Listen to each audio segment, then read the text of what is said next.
I know plenty of people who are being told that they have to come to the office and then spend all day looking for places, little phone booths to take video calls all day. Do you really? Oh, yes. I would hate that. Can you imagine how cranky I'd be? It would be horrible. I would ruin it for everyone else. To be your coworker. I know. Yeah.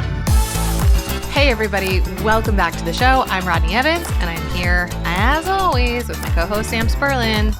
Somehow you saying "as always" made it sound like you were kind of sad about it. Like, he's here again. Once again, Sam Spurlin is here. Sam is here again. Yes. Hello, everyone. I'm here again. Sorry, I'll work on that for next time. Okay. Welcome to At Work with the Ready. This is a podcast about modernizing organizations as the future of work meets the present moment. Each episode, we turn our attention to one common organizational pattern we think is worth digging into. We pull it apart and we put it back together while proposing solutions for what to do instead. This week, my proposal was that we talk about return to office and hybrid work. And before you stop listening, because I know nobody really wants to hear about this anymore. I don't really want to talk about it anymore, but I do, because the last time I made a podcast about this, it was mostly forecasting and like advice on what I thought companies should do. And it was correct. But what now I can say in the rear view is that I've seen a lot of what companies are doing. And I have a whole different lens now that like a lot of the data's in that we didn't have the last time we did this. So we're going to dig in with a maybe slightly different take than we've had before here. But before we do, Sam's going to check us in. That's right. I am. And the question for today, Rodney, is what is the best part about working remotely for you? My dogs. For anyone who's new to the show, there are a lot of new folks out there. Hi. You probably haven't heard 90,000 stories about Rosie and Banjo before, but those are my two pit mix, giant, floppy maniacs that live in my home. And when I am having a hard day at work or when I have a short break in between meetings, I let them into my office and we like roll around on the floor, and Rosie tries to eat my nose and Banjo tries to sit on my lap even though he's far too big. And it's just like a immediate oxytocin release in my brain. It is the best. And when I'm traveling or doing client work, I often will like have a break and be like, man, I wish I could just like go hug my dogs for a minute right now. It's the best. What about you? That's delightful. Mine, I like having my stuff where I like it. I like having my area in my office to be to my specifications. My persnickety desires are all met in the way that I have things mostly met in how I have things set up here at my home office. For the listeners who can't see Sam, like I can, when you started to answer, you looked over your shoulder. And because I know that Emily is sitting there, I thought that you were going to say, oh, my wife? With my wife. Oh, yeah. That's the real answer. Rewind. Jack, edit all that out. The real answer is my lovely, lovely wife is my coworker. And we share an office with no conflicts ever. Never. And it's just amazing good times. Actually, no. It is actually delightful to mostly be working together in the same space. Although she actually does have an office she occasionally goes into, which we actually might talk about in this episode a little bit. Because nice. I think she represents a point of view that is sometimes under shared in these sorts of conversations. Well, now I want to hear what it is, but put a pin in it because we have to do the thing. The thing is describing the pattern. And you're going to do that this week. I am going to do that this week. So y'all remember that the conceit of this show is that patterns occur in organizations over time and repetition, and that they usually start for very good reasons, and that they usually get upheld for some good reasons, and that mostly the issue with changing them is that we don't look at what the negative consequences are or what the alternatives are. And so the pattern that I'm seeing now that hybrid work has been a real thing for many years, that most companies were forced into kicking and screaming, is that mostly the continued debate is a proxy battle for what's really going on in the organization. Mostly, I think the people who know the most about this and talk the most about this are super sick of talking about it, because arguing about days in the office or distance from the office or policies around tax stuff is all just the visible, easier to understand and grapple with symptom of what is actually going on. And what's actually going on is lack of clarity in the operating system around some really gnarly, complex topics, like what does it mean to be productive? What does it mean to be a good contributor here? Do we trust our employees? What does that mean operationally? Do we have a clarified strategy that's helping people make decisions and trade-offs? Do we have an understanding of how to experiment and where our water lines are? Like, this lack of clarity in the OS bubbles up. And the thing that we talk about as a proxy for it is butts in seats. And I know there's other stuff we'll talk about, like leases and paternalism and a bunch of other stuff that's interesting. But fundamentally, the pattern is, let's not talk about the root issue. Let's stay at this surface level where no one can really decide, be right, be wrong, and we'll just stay in this loop. Yeah. Okay. I think that's a great pattern for us to dig into. And I want to start actually right off the bat, like making the case for why kind of this return to office might be the right move. And I guess I'll pose it to you as a question. Aren't we as human beings like inherently social creatures who benefit from being around each other in shared space, especially when trying to work on like really complex, difficult, creative things? Yes, but not all the time. Yeah, it's a real and but situation, as we call them. I think it's a real and but situation, don't you? It's like, yes, I think that we need to be in the presence of one another's corporeal form sometime. And the fact that that as a vector gets applied as being all the time the only thing is silly. Yeah, this whole conversation, I think, has really fallen into binary thinking. Right. We're either returning to office or, the worst phrase, returning to work, which I'm thankfully seeing much fewer organizations call it that, because what in the hell have we been doing for the past X years?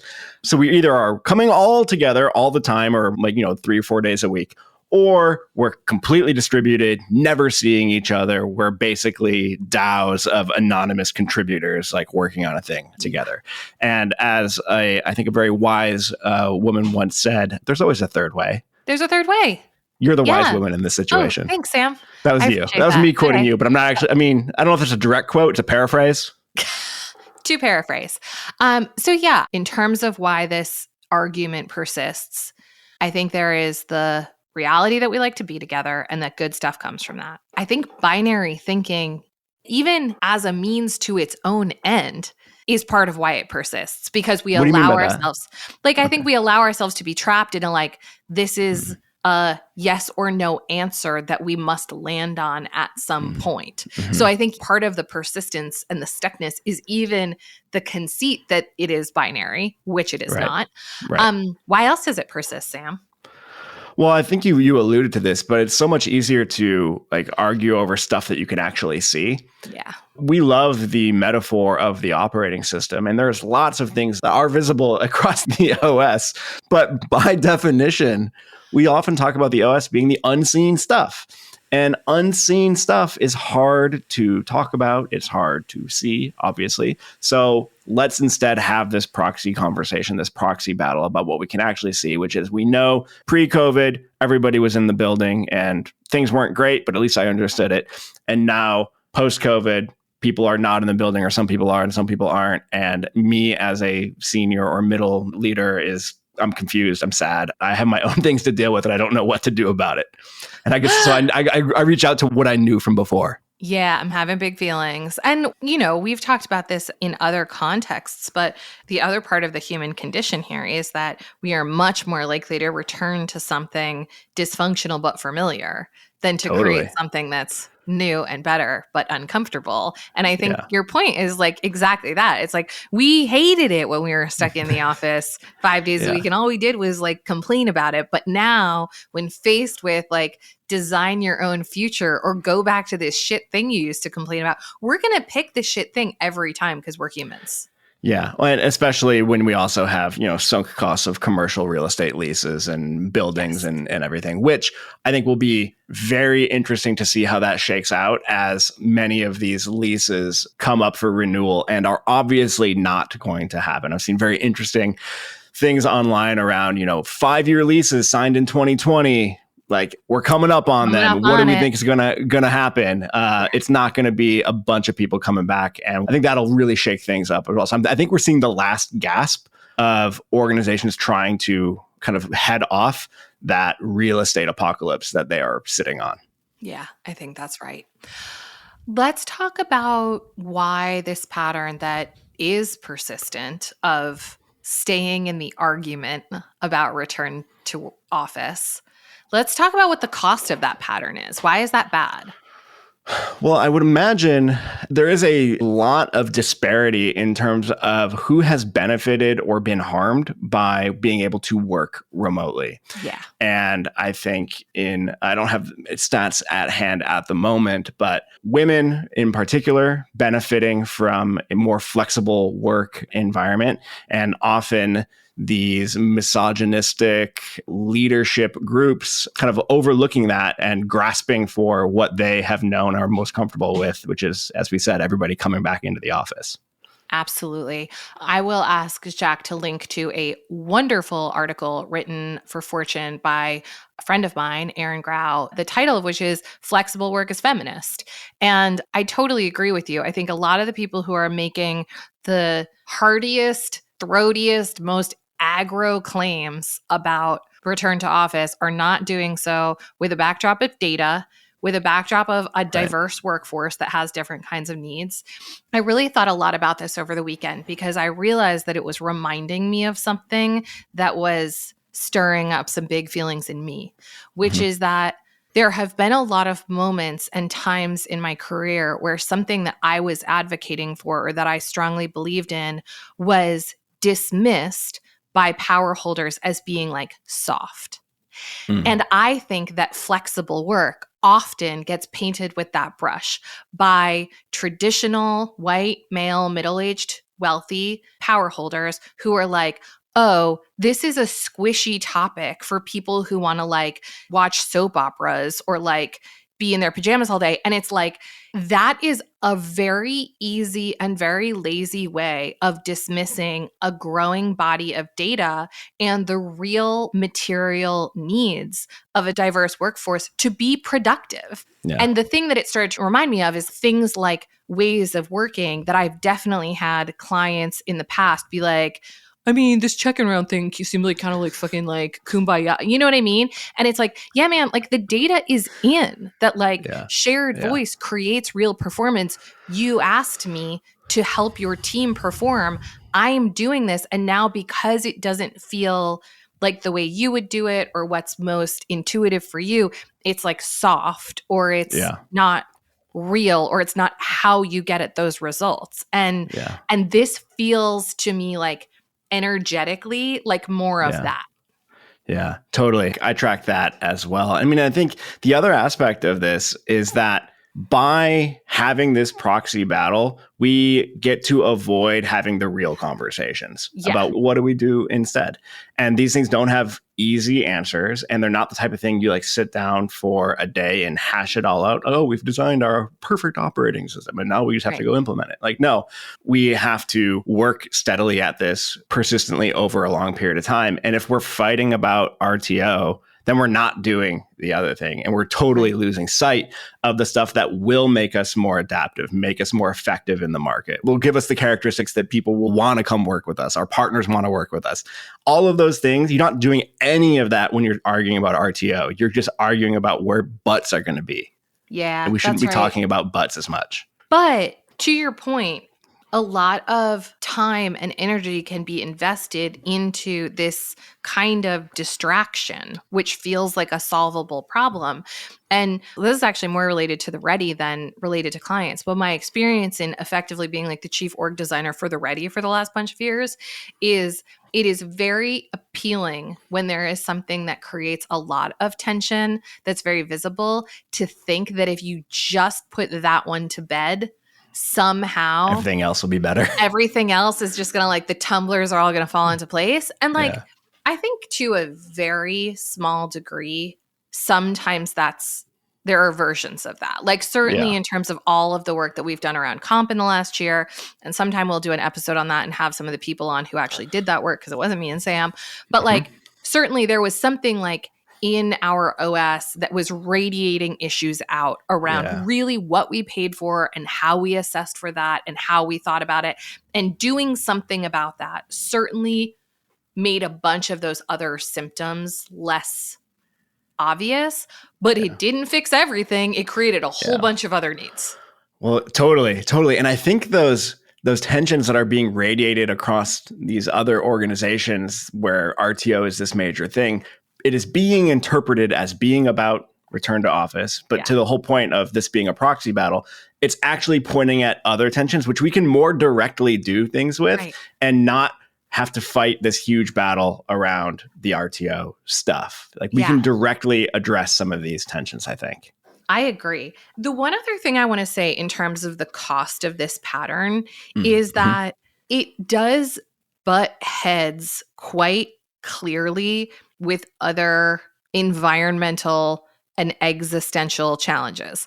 So demanding that people return to living somewhere that is within a certain number of miles of pre-existing offices, or requiring this like physical plant mentality, as we see more and more unpredictability in the climate, as it becomes harder to be sure that your plane is going to take off and land and your destination isn't going to be underwater and the power is going to work in that city. Like these are no longer things that might happen. These are things that are happening here and abroad every single day. Having monolithic, fixed, static office space that requires people in attendance to do their jobs is not a good idea in an environment that is so violently uncooperative with that way of working. Yeah.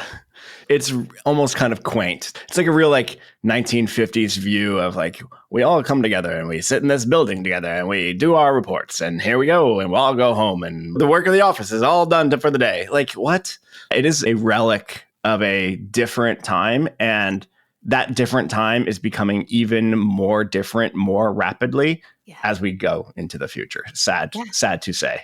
Yeah, it is. It is. And this is like, obviously, you know, none of us are loving the environmental crisis that's upon us. And our job is to help companies not perish as a result of their inability to evolve. And if you're not thinking about the fact that more flexibility, more diversity of location, more ability for people to work in different times, under different conditions, without this one very specific requirement makes you more likely to weather the literal storm, you're fucking up.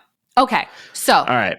It's a heavy pattern. It's a costly pattern. It's like many patterns all like mixed in together. Like, aren't they all? They're all balls of spaghetti. Here we go. True balls of spaghetti. True balls of spaghetti. What should we do instead? Give us some ideas, Sam. Me. Okay. Sam. First thing. Sam. Yeah. Pump me up. First thought. One of the proxy battles that RTO is fighting is around what is the actual purpose of the various teams in our organization. I think you can get by with less clarity when everybody on the team is physically in the same location, because we can kind of just like hash it out in the moment. We can swirl in a seemingly productive way. And I say seemingly in the sense that like somebody looks into the conference room where we're all sitting and like working together and like we're doing the thing, even if we don't have a lot of clarity on what we are actually here to do. Yeah. When you are working in a distributed way, that lack of clarity gets amplified and it causes real problems within the team. If the teammates don't really understand, what are we here to do as a team? What is my role in that? What can I be doing? What should I be doing when I'm not actively collaborating with somebody? That is going to harm the fitness of the team. And I think when you start looking at it from a team level and teams connecting with each other, if I'm not sitting down the hall from this other team that I have to collaborate with, where I used to be able to just go jam on something with them, I need to better understand what team is it that does this thing that I need done. And that getting really clear and crisp about that is absolutely required to work well in a distributed way. And so many of these organizations that are pushing hard for a return to office, I don't think ever did the work to really understand or get the clarity that you need at that team level to be able to work effectively distributed. They copied and pasted their in-person OS into a distributed way of working and then got mad when it didn't work as well as it should have or could have. Yeah.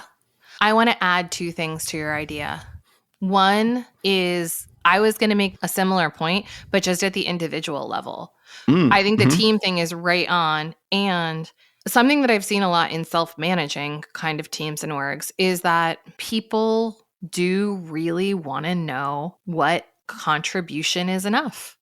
You know, we all, and a lot of people out there who are listening right now have the kind of jobs where like you could work constantly forever and you'll never be done. There will always be more work to do. And most of us, and like most people who are theory Y, believe about others that like we do want to feel like we're contributing sufficiently. And we do want our teammates to see us as being valuable. And we spend a lot of time like echolocating to be like, am I doing enough?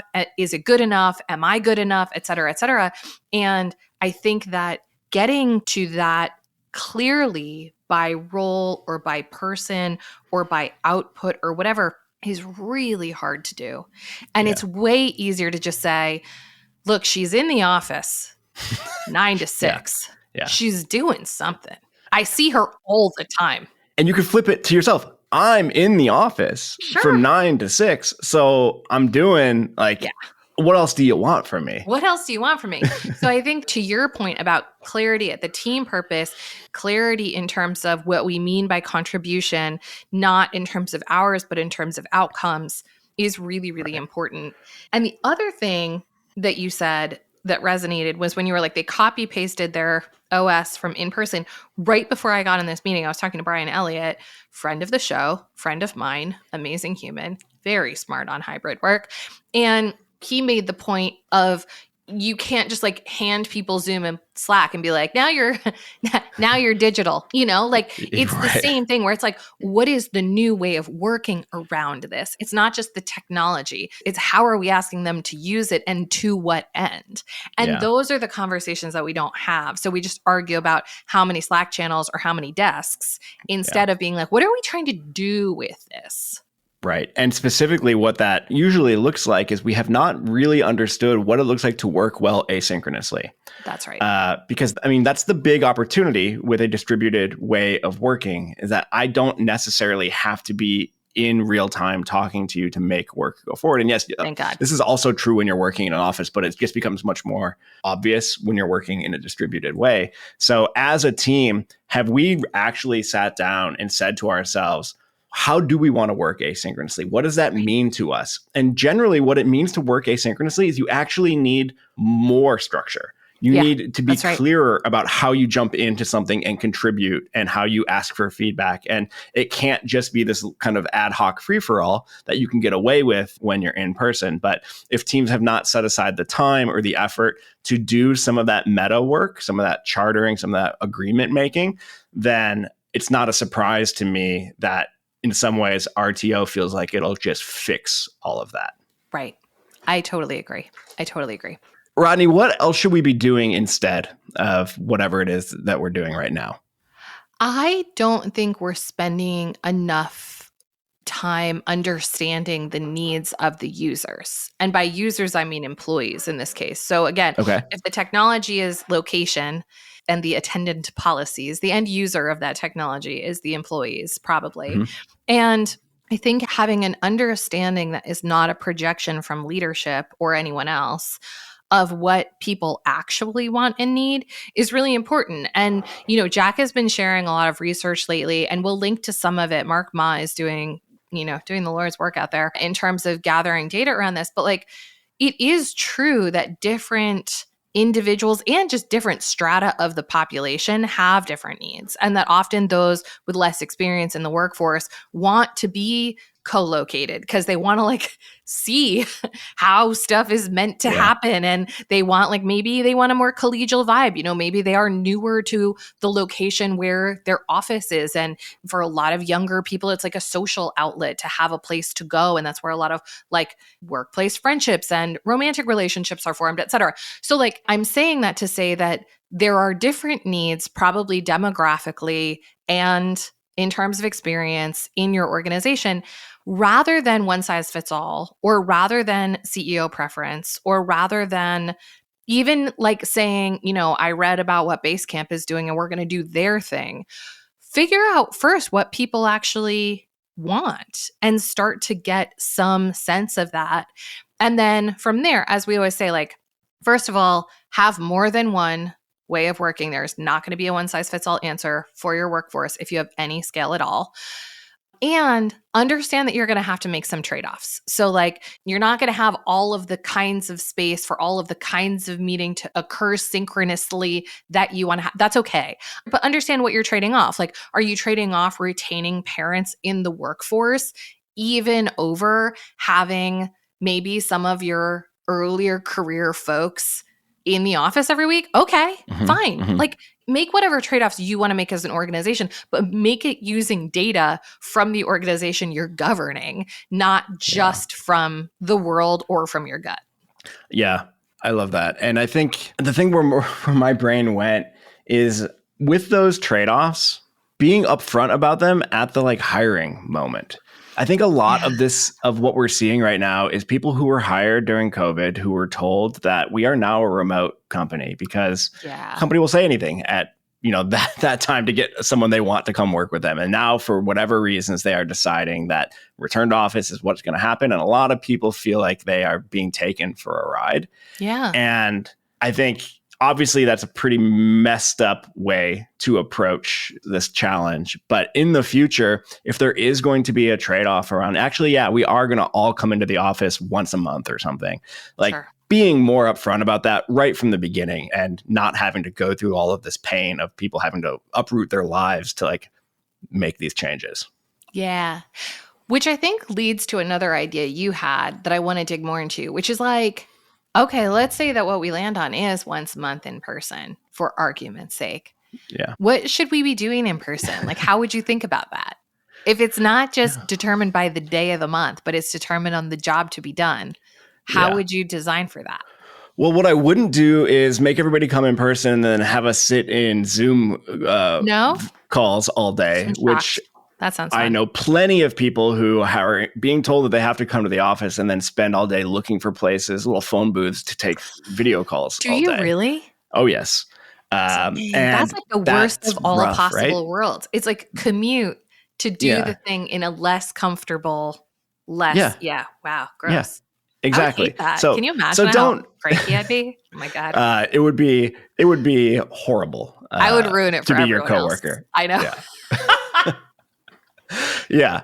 So, I mean, to your point, starting with the need, like what are the jobs to be done here? And what that's going to look like is going to be very different depending on the group of people who are getting together to do what. So it's almost not even a question to be like, well, what is this going to look like when we come in? Well, are you a group of designers? Are you a group of copywriters? Are you a bunch of managers? That matters a lot. You know, I'm always a huge advocate that everybody has some facilitation and meeting design skills in their toolbox. Like I think it is a thing that everybody in organization should have some basic understanding of that, because being able to throw together a light design of how we are going to spend time together based on what we need to get done, whether we're ideating or making a decision or brainstorming or whatever, is really important. Otherwise, we're just going to kind of show up in a room and look at each other, which is not the worst thing in the world, but there's probably better use of our time. Agreed. I'm going to give some examples of recent in-person things that I think are really good to do in person. Yeah, let's do it. So for me, at least this is how my brain works. When I'm trying to make a thing from scratch, I often like to be in person. This is where, like, for me, with a couple of collaborators, being able to really have flip charts on the walls that we can easily move around and to be able to do stuff and then take a break and go talk about unrelated things at lunch and laugh and then come back to it. Like, things where I want the spaciousness and also the tactile experience. And like, we love async tools. We use Mural and Miro every day of our lives. We're in a mural board right now, making this podcast using it. And I don't think that it would be better in person. But if I'm trying to like make a content strategy or frame out an article or think of an offering or design a framework, I do much better with like pen in a hand, face to face in a room with a co-collaborator bouncing stuff back and forth. So that's like one very like tactical example where it's like versions 2 through 5. I don't need that so much. 0 to You can 1. iterate on that easy asynchronously. It's really helpful to me. I just think it's a lot faster. I just think I can do a 0 to 1 thing on most significant projects in a day with a small group that would take an hour a week for 6 months. Yeah. If it was done virtually. Yeah. I like that. Can I throw another one into the mix? Yeah, man. So I think another one that is that can be valuable is almost the opposite of that. So you're talking about like making a thing together, tactile, whatever. I'm talking about like a more strategic, very open-ended conversation where maybe there are going to be big feelings. That sort of stuff I think benefits from having the highest bandwidth communication available, which is being able to see body movements. What's the word I'm looking for? Body language? Body language. Body movements is what I said. Body movements. Yeah, body movements. I've been reading this sci-fi book that involves like incredibly intelligent spiders, and they mostly talk by like stamping their feet and stuff. And that's what I had in my mind when I said body movements. You can start just stamping your feet to communicate. Children of time. People know it. Anyway, body language. I think you can get some of it in Zoom, but it's not the same of like really being able to see like when someone is checking out or when someone is really reacting strongly to something somebody is saying. And I think it is really valuable for teams to potentially get into a rhythm of having those types of conversations in more of an in-person space. I'm thinking kind of like exec strategy meetings, like that sort of thing. And even more tactically with stuff that might be kind of charged. Like say you're doing something hard, like cutting money out of a budget, and that always like sort of hits people in their feelers because you're taking things away that are probably important to them. I find in virtual conversations, most people feel like, well, this is the 4 hours that we have allocated. We're here in this Zoom. It's harder to like call for a break or for someone to just step out and step back in, the way that when you're in person, like you can sort of get the vibe that it's like, oh, this is feeling quite heavy in here. Let's do something else for a while, or like, let's do nothing for a while or whatever. I think just practically when you're doing stuff that's more fraught, in person is better, both because you have all of that information, and then also it's a lot easier to do something with that information when you're in a room together than when you're on Zoom. Totally. What do you think about like purely like non-work stuff, like the relationship stuff that we can do in person?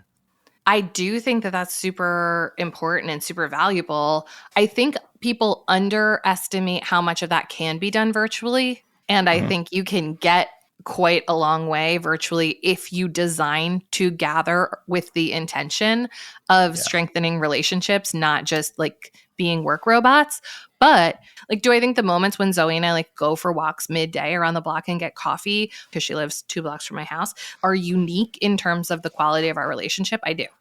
Yeah. What do you think?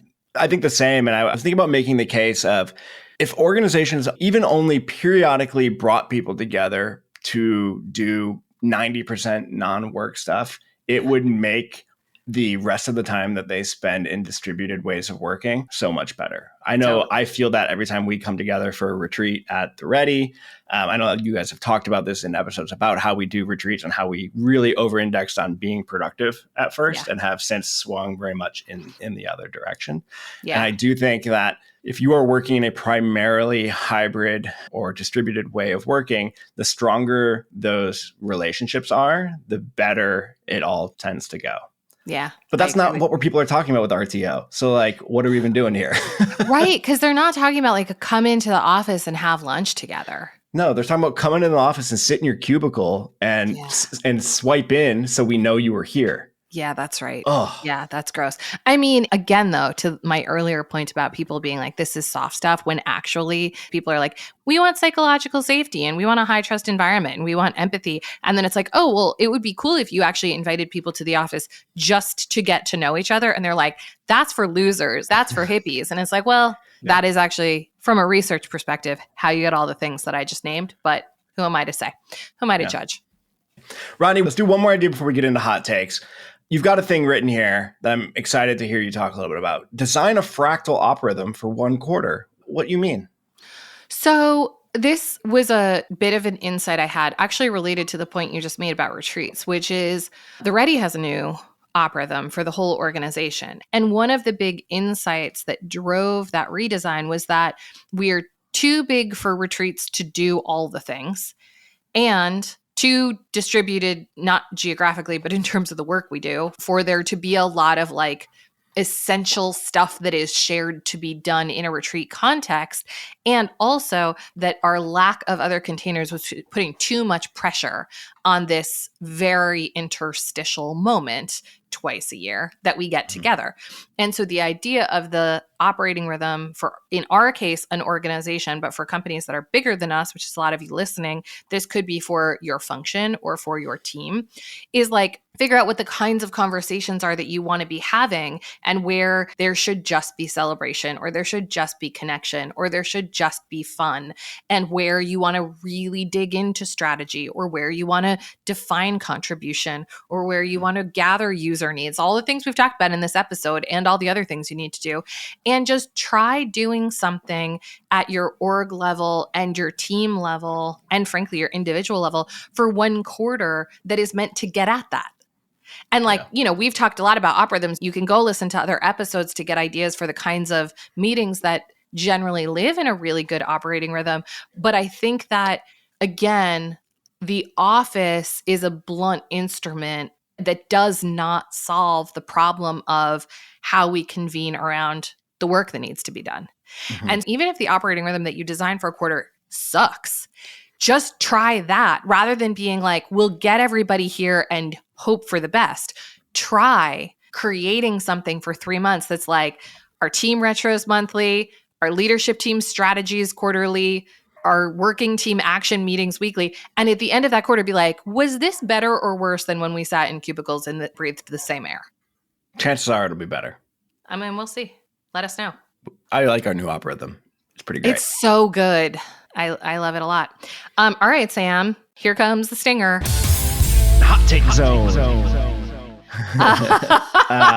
The hot take that I have is that I'm actually very excited for the future of in-person work because I do think that fully distributed all the time, everywhere for every organization is unlikely to be the future that we are stepping into.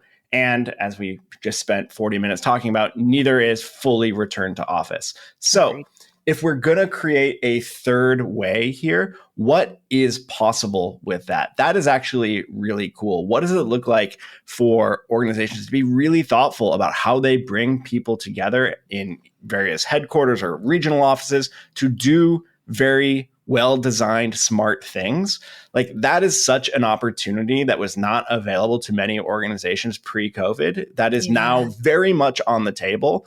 And there is so much low-hanging fruit to pick that I'm excited to see how that evolves going forward. Love it. My hot take is, whether it's about this topic or another topic, if someone tries to make you feel like you're crazy, but you know that you have data on your side, if someone tries to gaslight you into being like, this is squishy, this is made up, this is nonsense, look at what their agenda is that they're upholding. And don't let them just get away with that on the face of it. I have too often been shamed into putting down something that I knew was principled because somebody called me soft, and it gets in the way. That's my hot take. I don't know if that counts as a hot take, but it's, you know what? It's my show, and I'll do what I want. That's right. That's right. I think that's the title of this episode. Well, yeah, I love that. I guess we're not like commenting on each other's hot takes. It's like a closing round. There's no commenting on each other. No crosstalk, Sam. No crosstalk. No crosstalk on this podcast. Never. We would never. All right. Well, should we wrap it up here? Yeah. Let's wrap Let's it. wrap it up. If you like what you're hearing, we would love a review. Several of you have left them. We greatly appreciate it. Or forward our show to somebody who needs it. We're always looking for new topics for the show. So if you have an organizational pattern that you're having trouble changing, shoot us a note at podcast@theready.com. This show is engineered by Taylor Marvin and produced by the wonderful Jack Van Amberg. At Work with The Ready was created by The Ready, where we help organizations around the world change the way they work. Thanks for listening. Go get it.